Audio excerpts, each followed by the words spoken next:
सहायक आचार्य भर्ती परीक्षा के लिए हिंदी साहित्य के महत्वपूर्ण प्रश्न प्रैक्टिस सेट नंबर 5 आपके लिए दिए जा रहे हैं। चलिए प्रारंभ करते हैं। पहला प्रश्न है यहाँ पर, राजस्थानी भाषा और साहित्य पुस्तक के लेखक हैं। इस पुस्तक के लेखक हैं मोतीलाल मेनारिया। अगला प्रश्न है, हिंदी साहित्य का आरंभ 693 ईस्वी से मानने वाले इतिहासकार इनमें से कौन है? तो सही उत्तर है राम कुमार वर्मा। कृष्ण के साथ राधा की महानता संप्रदाय की विशेषता है। यह किस संप्रदाय की विशेषता है? तो सही उत्तर है यह सनकादि संप्रदाय की विशेषता है।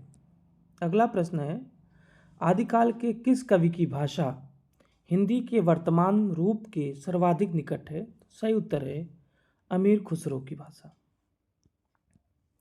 रामचंद्र शुक्ल ने हिंदी का प्रथम महाकवि किसे माना? इन्होंने हिंदी का प्रथम महाकवि चंद बरदाई को माना है।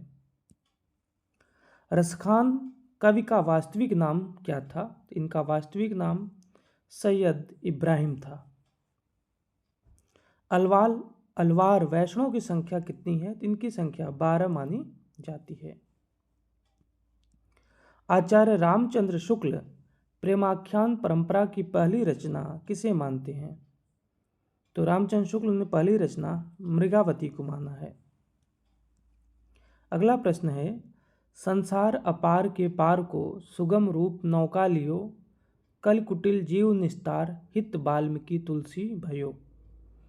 यह निम्नलिखित में से किसकी उक्ति है? तो यह उक्ति है नाभादास की। सूरदास ने श्रीमद् भागवत के किस स्कंद को आधार बनाया है? तो इन्होंने श्रीमद् भागवत के 10वें स्कंद को आधार बनाया है। लोगन कवित्व की वो खेल करी जानो है, इस काव्य पंक्ति के रचयिता कौन है? तो इसके रचयिता हैं ठाकुर। ये ठाकुर की पंक्ति है। अगला प्रश्न है, जग की कविताई के धोखे रहे हया प्रवीणन की मति जात जकी, किसकी पंक्तियां हैं? तो यह पंक्ति है ब्रजनाथ जी की। अगला प्रश्न है, हिंदी की रस रीति परंपरा का प्रस्थान ग्रंथ है। तो प्रस्थान ग्रंथ किसे माना गया है? तो यह रसिक प्रिया केशवदास की रचना को माना गया है। नवजागरण का अग्रदूत हिंदी के किस लेखक को कहा जाता है? तो ये भारतेंदु हरिश्चंद्र जी को कहा जाता है। अंतःकरण की वृत्तियों के चित्र का नाम कविता है, किसने कहा? तो यह कथन है आचार्य महावीर प्रसाद द्विवेदी जी का। निम्नलिखित में से किस प्रबंध काव्य की रचना इस उद्देश्य से हुई कि उर्मिला काव्य की उपेक्षा न रह जाए? तो वह रचना है साकेत। विख्यात जीवन व्रत हमारा लोकहित एकांत था, आत्मा अमर है देह नश्वर यह अटल सिद्धांत था। उपर्युक्त पंक्तियां किस कृति में संग्रहित हैं? सही उत्तर है यह भारत भारती काव्य रचना में संग्रहित है। रावण अशुद्ध होकर भी यदि कर सका त्रस्त, तो निश्चय तुम हो सिद्ध करोगे उसे ध्वस्त। राम की शक्ति पूजा कविता में यह कथन किसका है? सही उत्तर है यह कथन है जाम्बवान का। सुमित्रानंदन पंत की निम्नलिखित में से किस रचना पर महर्षि अरविंद का प्रभाव देखने को मिलता है? तो यह इनकी रचना है स्वर्ण किरण को महर्षि अरविंद का प्रभाव देखने को मिलता है। इनमें से कौन उत्तर छायावादी कवि नहीं है? तो राम कुमार वर्मा जी उत्तर छायावादी कवि नहीं हैं, बाकी नरेंद्र शर्मा, बच्चन और अंचल ये तीनों हैं। प्रगतिवाद में निम्न वर्ग के जीवन चित्रण को प्रधानता दी गई, जबकि प्रयोगवाद में किसको प्रधानता दी गई है? प्रयोगवाद में मध्यम वर्गीय समाज के चित्रण को प्रधानता मिली है। नागार्जुन की निम्नलिखित रचनाओं में से कौन सी खड़ी बोली हिंदी में नहीं लिखी गई है? तो ये भस्मांकुर भी खड़ी बोली हिंदी में है, युगधारा भी खड़ी बोली में है, सतरंगे पंखों वाली भी खड़ी बोली में है, पत्रहीन नग्नगाछ यह रचना इनकी मैथिली भाषा में लिखी गई। यह नहीं है, यही सही उत्तर है। अगला प्रश्न है, इनमें से किस कवि की रचनाएं चौथे सप्तक में संकलित नहीं है? तो ये शमशेर बहादुर सिंह की रचना नहीं है। बाकी चौथे तार सप्तक में राजकुमार कुंभज, स्वदेश भारती, नंद किशोर आचार्य तीनों जी हैं। अगर निरंतर व्यवस्थाओं का संस्कार और परिमार्जन नहीं होता रहेगा तो एक दिन व्यवस्थाएं तो टूटेंगी ही, अपने साथ धर्म को भी तोड़ देंगी। किस उपन्यास का सूत्र कथन है? तो यह कथन है पुनर्नवा उपन्यास का। इसके रचनाकार हैं आचार्य हजारी प्रसाद द्विवेदी। निम्न में से किसका संबंध प्रयोगवाद से नहीं है? तो यहाँ पर स्वच्छंदतावाद का संबंध प्रयोगवाद से नहीं है। बाकी मनोविश्लेषणवाद, कलावाद और अस्तित्ववाद तीनों का संबंध प्रयोगवाद से है। नवगीत दशक के संपादक कौन हैं? इसके संपादक हैं शंभुनाथ सिंह। अगला प्रश्न है, किस इतिहास लेखक ने अपने इतिहास ग्रंथ में लगभग 5000 कवियों का विवरण दिया है? तो सही उत्तर है ये मिश्र बंधुओं ने। इनमें से किस नाटक में नारी के पुनर्लग्न की समस्या उठाई गई है? तो सही उत्तर है ध्रुव स्वामिनी नाटक में। यह प्रसाद की नाटक है। जयशंकर प्रसाद के अनुसार स्कंदगुप्त में कल्पित पात्र कौन है? तो इनमें कल्पित पात्र है प्रपंच बुद्धि। यह कल्पित पात्र है। सिंदूर की होली नाटक के रचयिता कौन है? इसके रचयिता हैं लक्ष्मी नारायण मिश्र। राजनीति साहित्य नहीं है, उनमें एक एक का महत्व है। कभी एक क्षण के लिए भी चूक जाए तो बहुत बड़ा अनिष्ट हो सकता है। राजनीतिक जीवन की धुरी में बने रहने के लिए व्यक्ति को बहुत जागरूक रहना पड़ता है। यह कथन किसका है? तो यह कथन है प्रियंगु मंजरी का। निम्नलिखित में से भारतेंदु हरिश्चंद्र का कौन सा नाटक क्षेमीश्वर कृत चंद कौशिक के आधार पर लिखा गया है? तो सही उत्तर है सत्य हरिश्चंद्र। अगला प्रश्न है, एक जमाने में नाटकों के असंभव समझे जाने वाले दृश्यों को भी आज की वैज्ञानिक तकनीकी से मंचों पर प्रस्तुत करना सुगम हो चुका है। फिर भी प्रसाद के नाटकों, विशेषतः उनके स्कंदगुप्त नाटक को मंचाभिनय अभी भी लोकप्रिय नहीं हो पाया है। क्योंकि 4 विकल्प दिए गए हैं। क्योंकि इसलिए नहीं हो पाया है क्योंकि नाटक देखने वाली जनता प्रसाद के नाटकीय संवादों की भाषा के स्तर तक नहीं पहुंच पाती। यही सही उत्तर है। लड़ने वालों के पांव 20वीं सदी में थे, सिर मध्य युग में। तमस में यह वाक्य किसके लिए कहा गया है? तो सही उत्तर है यह वाक्य तमस उपन्यास में कम्युनिस्टों और मुसलमानों के लिए कहा गया है। यह भीष्म साहनी का उपन्यास है। मुख्यतः दलित वर्ग का चित्रण प्रेमचंद के किस उपन्यास में किया गया है? तो यह कर्मभूमि में किया गया है। गोदान के किस पात्र ने ऐसा कहा, विवाह को मैं सामाजिक समझौता समझता हूँ और उसे तोड़ने का अधिकार न पुरुष को है न स्त्री को। समझौता करने से पहले आप स्वाधीन हैं, समझौता हो जाने के बाद आपके हाथ कट जाते हैं। तो यह कथन है प्रोफेसर मेहता का। अगर प्रेम खूंखार शेर है तो मैं उससे दूर ही रहूंगी। मैंने तो उसे गाय ही समझ रखा था। मैं प्रेम को संदेह के ऊपर समझती हूँ। यह देह की वस्तु नहीं, आत्मा की वस्तु है। संदेह का वहाँ जरा भी स्थान नहीं है और हिंसा तो संदेह का ही परिमाण है। परिणाम है वह संपूर्ण आत्मसमर्पण है।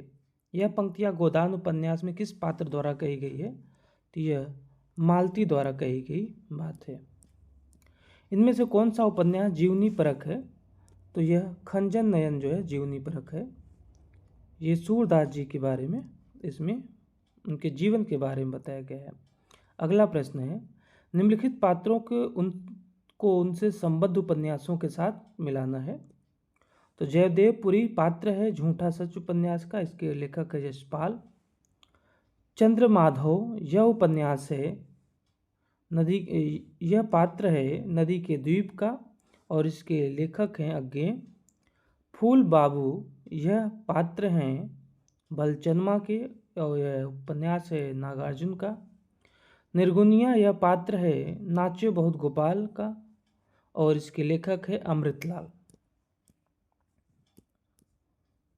बच्चन सिंह सिहर सा गया और उसके हाथों की अभ्यस्त निठुराई को जैसे किसी मानवी कोमलता ने धीरे से छू लिया। उपर्युक्त कथन किस कहानी का है? यह है राजा निर्बसिया कहानी से लिया गया कथन है। समानांतर कहानी के पुरस्कर्ता कमलेश्वर का मूल नाम क्या है? इनका मूल नाम है कैलाश सक्सेना।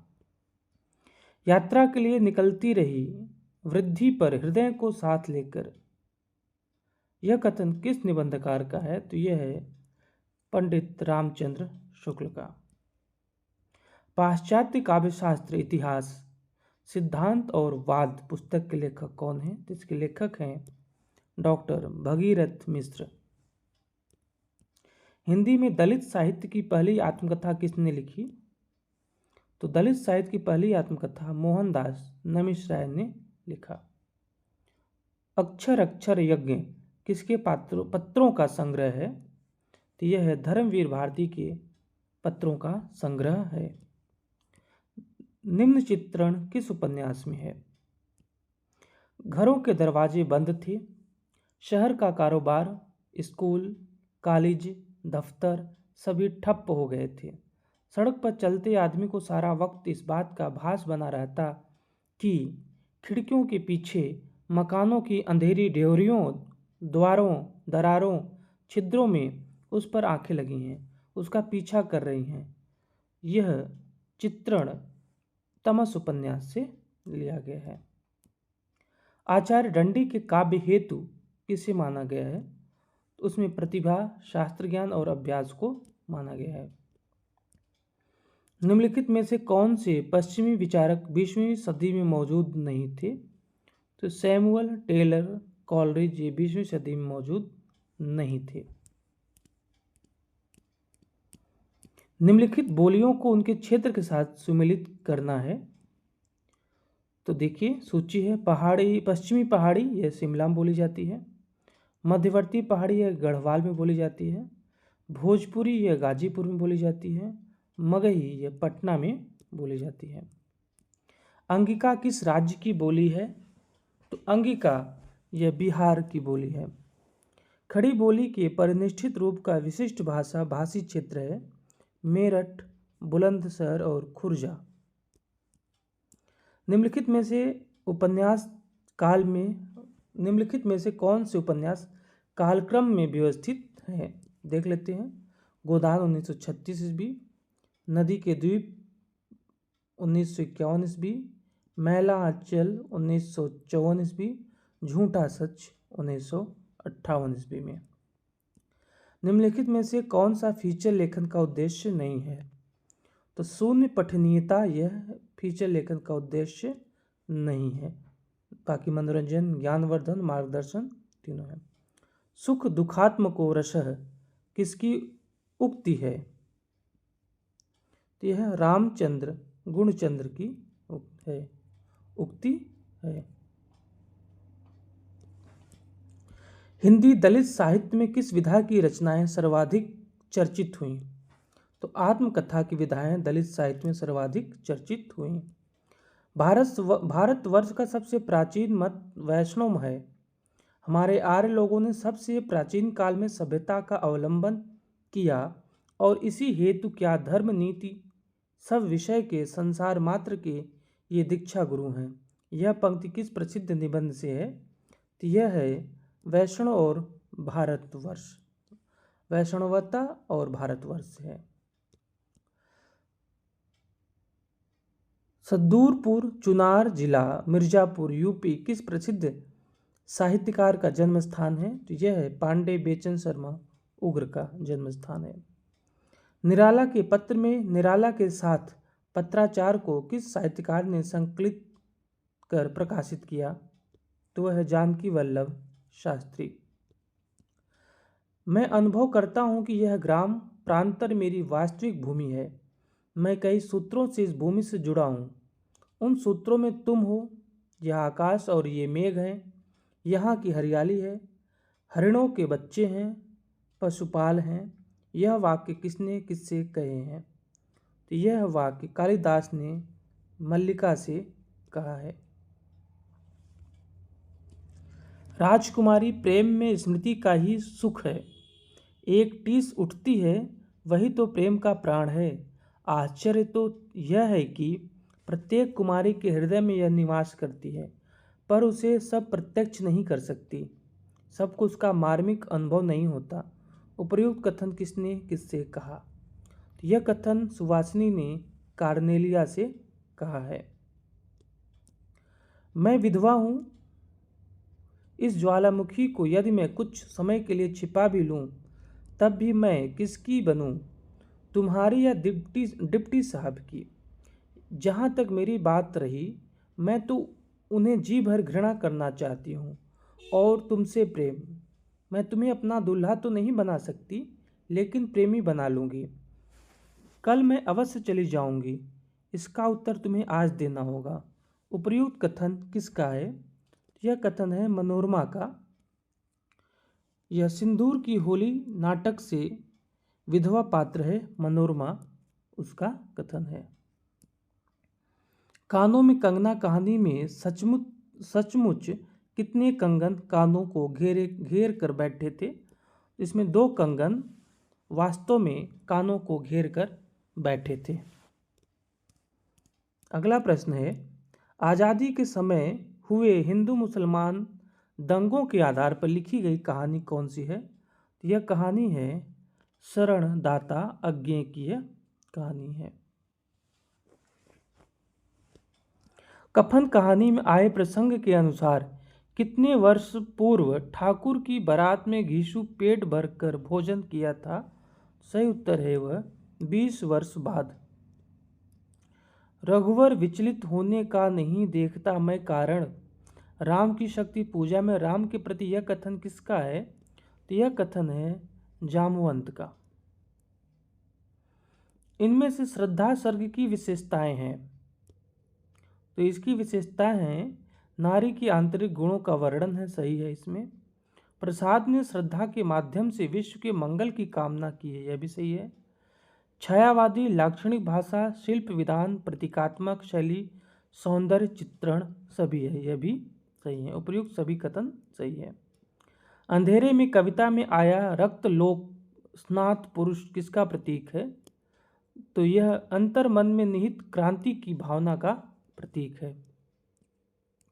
जहाँ बैठावे तित ही बैठूं, बेचे तो बिक जाऊं।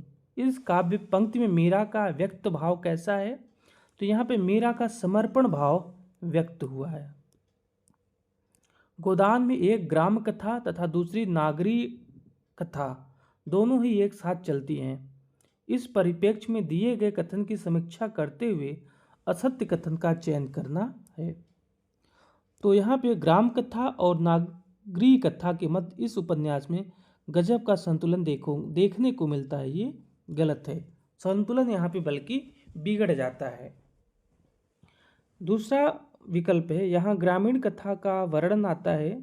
जहाँ ग्रामीण कथा का वर्णन आता है वहाँ प्रेमचंद का हृदय तरल, स्निग्ध एवं प्रेममयी हो जाता है और ऐसा प्रतीत होता है मानो प्रेमचंद के कलम में विशेष धार आ गई हो। यह कथन सही है। नागरी कथा के वर्णन में प्रेमचंद का जी नहीं रमा, अतः वे इससे कतराते हुए प्रतीत होते हैं, यह सही है बात है। उक्त तीनों में कोई भी कथन सही नहीं है। ये भी गलत ही है, तो यहाँ पे ये कथन गलत है। उड़ गए फुलवा रह गई बास गीत से किस उपन्यास का अंत होता है? तो यह इस गीत से विराटा की पद्मिनी उपन्यास का अंत होता है। तो ये 70 प्रश्न असिस्टेंट प्रोफेसर सहायक आचार्य के लिए बहुत महत्वपूर्ण है, हिंदी साहित्य से संबंधित हैं। धन्यवाद।